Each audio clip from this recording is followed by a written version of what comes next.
we're going to Scott in Illinois. Scott, you're up. Hi, Julia. It's an absolute pleasure to have you here and the rest of the family here, I'll call it, today. I did buy 2 of your books just like 5 minutes ago, one for myself and one to give. So Great.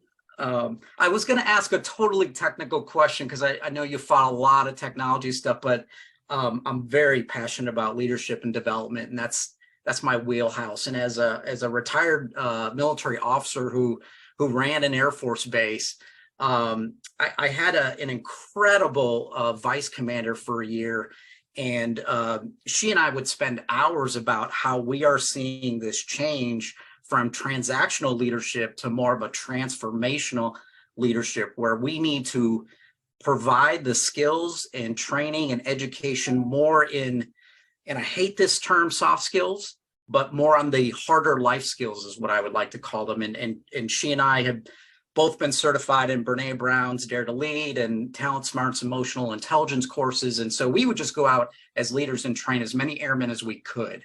Do you kind of agree, like, this is the change that you see? Is it transformational leadership, or are we terming it the wrong way? Are these kind of the ideas that you're talking about? I think that there is a huge overlap with those ideas, and I think that's a part of it.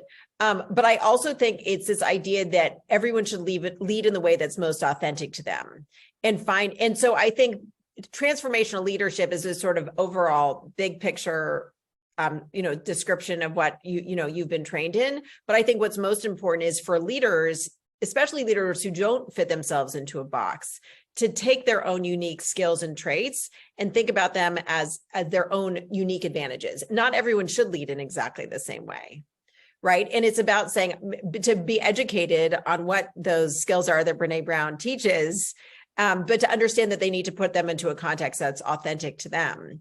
And you must have a very different perspective than other leaders do because of your experience on military bases and working in that structure. So I think the authenticity is essential. And there's so much research, and I even see this on TV, that a lack of authenticity can backfire. And so if all of these things are just adopted, like, oh, I'm just going to say the right things because I've learned the things to say, it doesn't work. And I'm sure you know this, but the authenticity is really essential. And so for instance, I've seen so many of these women say that they had to level set and say, look, I know I'm managing people who are older than me. I've hired people who have a lot more experience than me, and I need to figure out how to do it in a way that's very respectful. And so it's a different kind of conversation rather than if you're managing a team that may be younger and more inexperienced than you. So I think it's all sort of within the context of the individual, and also the company, depending on what the company is doing. I think about someone like Katrina Lake, who founded Stitch Fix, and at the time she took it public was the youngest woman to take a company public that she had founded. And she was described as a talent magnet by about 20 people who told me she was a talent magnet. And I said, gee, that sounds like an amazing thing. Like, let me find the research on what it means to be a talent magnet. Like, I'm sure all of us would love to be talent magnets. And I was like, what's the magic sauce? What's the secret sauce about being a talent magnet? Because there must be studies on this. There are no studies on how one becomes a talent magnet. This is not a thing. It's not a gene. It's not a skill set. But what was so interesting about her is I said, explain to me how you did that. And I pushed and I pushed. And this was I was really trying to fill this hole in the chapter.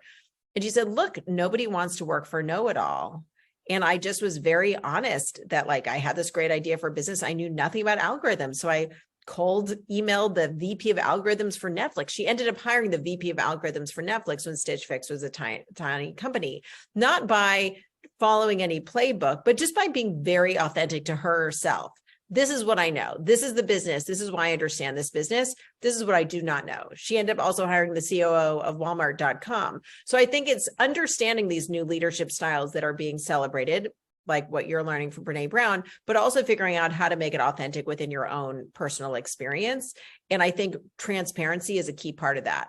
So it's if you think, growth mindset is so essential, but I think so much of a part of having a growth mindset as a leader is the humility to understand that you don't know everything. So it's sort of like that to me, the new definition of growth mindset for me is like the balance of confidence that you can learn anything and the humility to know that you don't know everything, and the combination of those things. But I think, I guess my long-winded answer is I think, yes, everything you're saying is right, but it all needs to be contextualized for the person, their experience.